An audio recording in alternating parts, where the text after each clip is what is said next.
Voilà, on parle de vecteur de déplacement et vecteur de position. On commence tout d'abord par le vecteur de position. On veut, qu'on a un point A qui se trouve dans un plan OX, OY et OX, OY, pour trouver le vecteur position,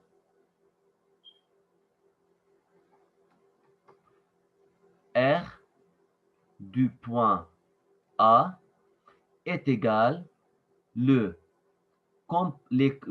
composants vecteurs XA plus les composants vecteurs YA.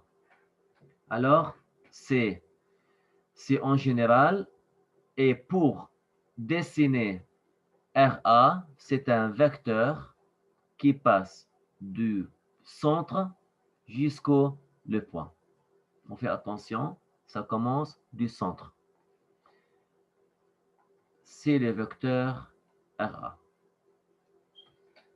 Et on a vu les composants vecteurs du vecteur RA, c'est, voilà, on peut dire ici c'est XA et YA. On peut dire c'est RAX aussi, pareil. On peut dire aussi c'est RAX. Ça m'est égal. RAX ou XA. RA ou RAY. C'est la même chose. Mais en général, quand on parle du vecteur position, on parle de X et Y. Alors, si on parle d'un vecteur RA, on dit XA, RA, et XA, YA. Alors, on a XA qui se trouve dans la direction de I et YA se trouve dans la direction de J. Alors, on peut écrire que RA est égal à XA. C'est un vecteur, c'est une quantité positive tout le temps, mais la direction plus I. Plus YA dans la direction plus J. Alors, c'est le vecteur position du point A. Maintenant, ce point A se déplace, ou non, pardon, c'est une position. On prend un objet sur le point A. On choisit une couleur, voilà, on a un objet se trouve au point A. Ici, on a une autre position B. Alors, pour identifier ou pour écrire la même chose pour la position B, on peut écrire le vecteur position RB. Voilà, la même chose pour le point ou la position au point B est égal XBI plus YBJ. On peut dessiner vite fait les composants. Voilà, on a dit que le vecteur position, c'est toujours un vecteur qui passe du point O jusqu'au le point B. Et voilà, on peut le dessiner avec une autre couleur. Voilà, c'est RB. Et on a à côté ici, je mets un petit peu plus bas pour pas encombrer la figure. Ici, on a XB et ici, on a YB. Alors, ici, on peut dire là, on a XB, on a XB, et là, on a YB. Voilà. Maintenant, on a un objet qui se déplace de la position A à la position B avec, de cette façon, dans une trajectoire aléatoire, comme ça. Maintenant, on demande calculer, voilà, maintenant on a fini de vecteur position. On parle maintenant du déplacement.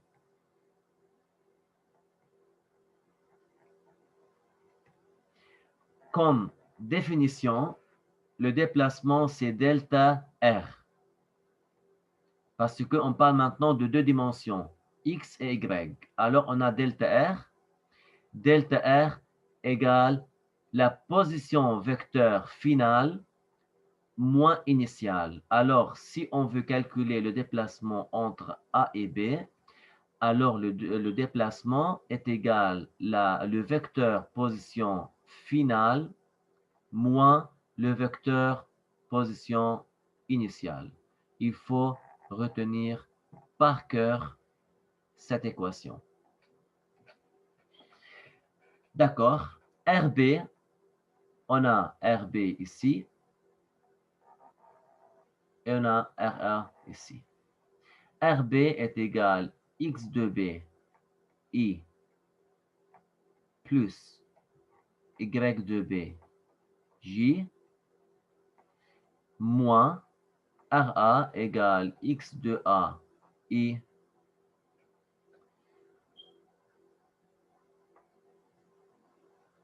plus Y de A J. On peut prendre I commun, alors on aura X de B moins X de A I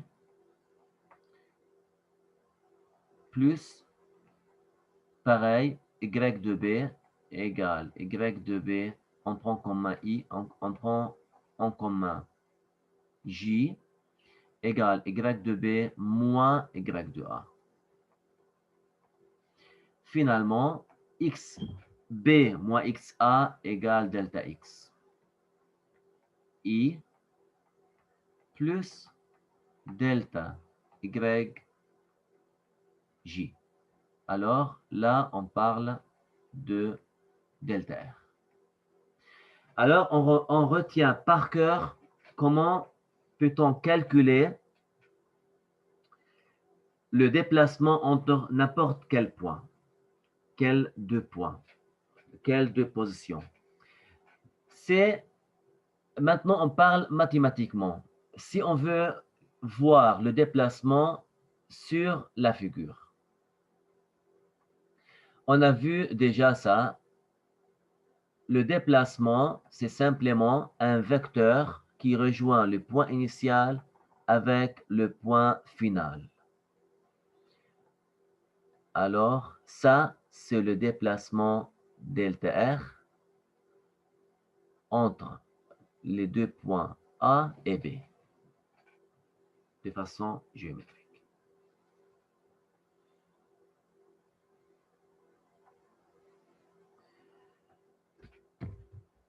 Avant, juste après qu'on a calculé le déplacement,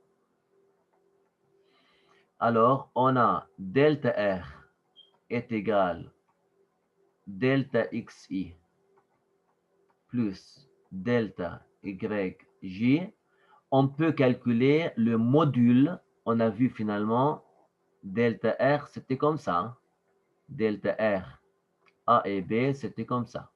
Le module de ce vecteur, delta R, on peut l'écrire comme ça ou comme ça. C'est pareil. Mais sans vecteur tout seul.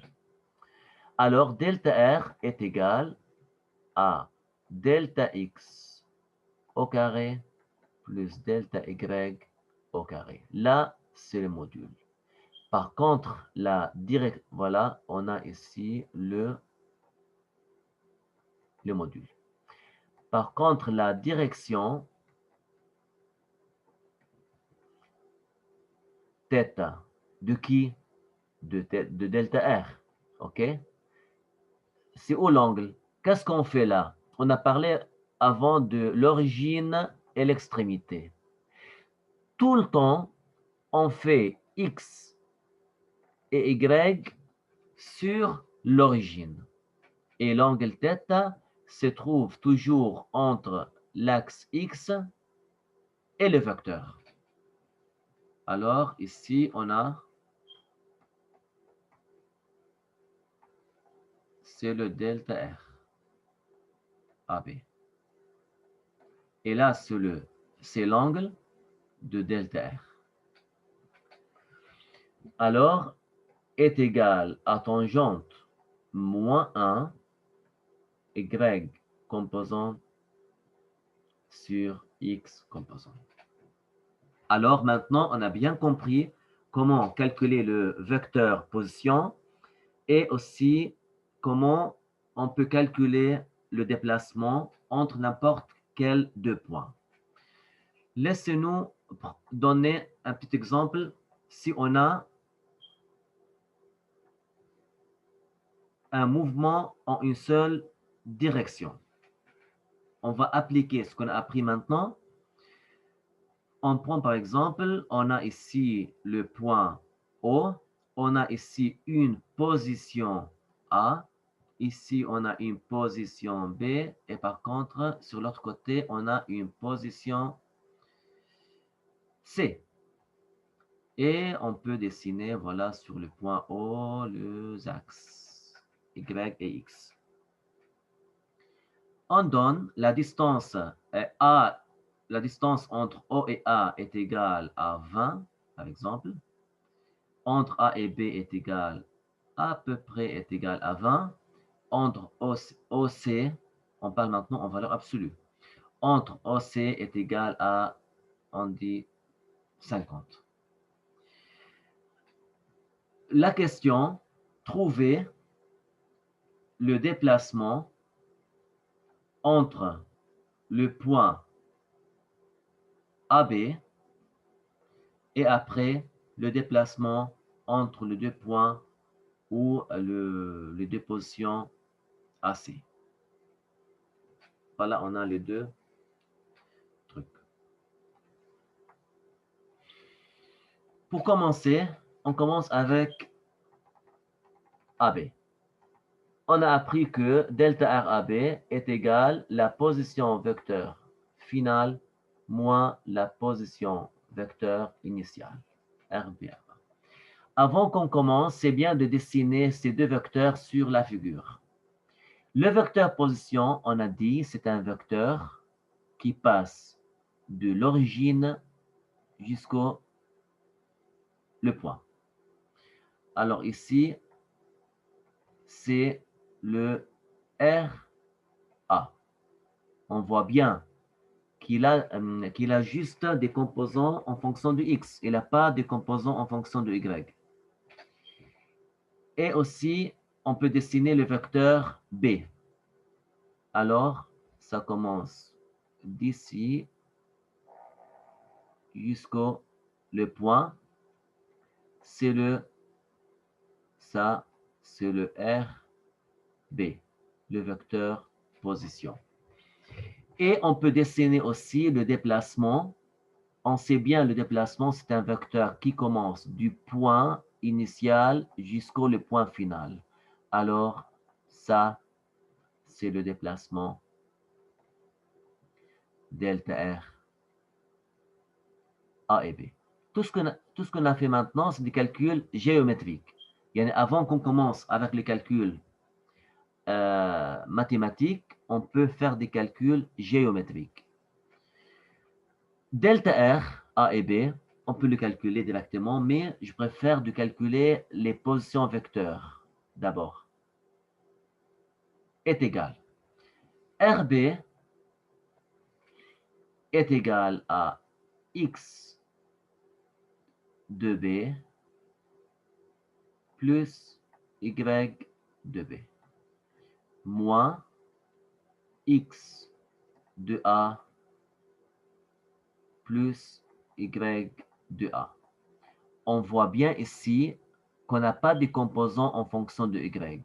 Alors, il n'y a pas Y de A il n'y a pas y de b. OK.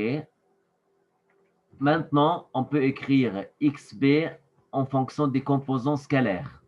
Ça veut dire quoi? Xb est égal module de xb fois, toujours en valeur absolue ça, fois la direction. Et le haut, le b. Alors, c'est le b, c'est à droite. Alors, de haut à b, c'est positif dans la direction de i. Alors, c'est dans la direction de i. Moins x de a en valeur absolue. X de a, aussi, a se trouve à droite. Se trouve à droite. Alors, dans le sens de plus i. Finalement, est égal, x de b en valeur absolue est égal à 20 plus 20, c'est le x de b. C'est le x de b en valeur absolue égale 40, égale 40i, moins x de a est égal à 20, moins 20i.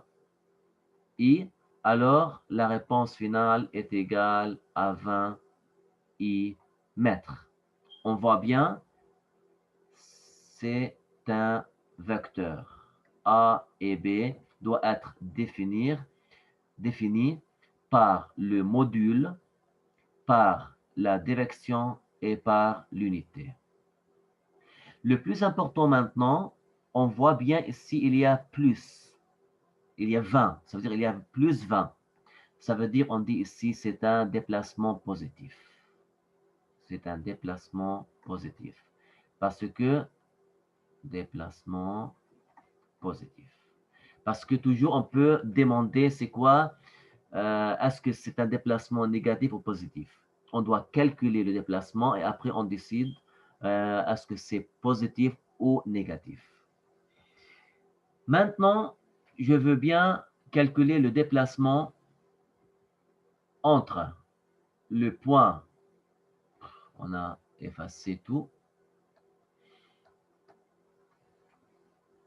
voilà, on peut effacer comme ça.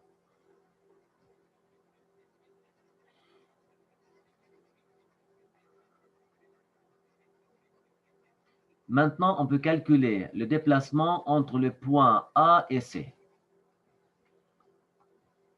Alors, delta R AC est égal la position vecteur finale moins la position vecteur initiale. On fait pareil. On a déjà fait la vecteur position du point A. On voit bien ici RA.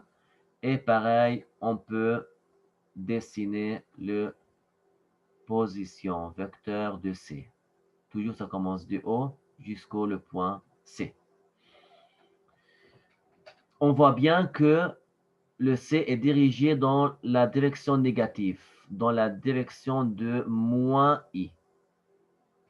Alors, ici est égal x de C est égal, pardon, R de C est égal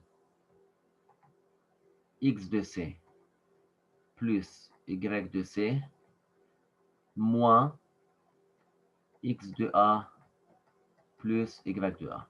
Vous voyez maintenant, je suis en train de résoudre ces problèmes en détail. C'est très important. Après qu'on aura l'habitude de résoudre les problèmes, on commence à écrire moins en détail. Vous voyez?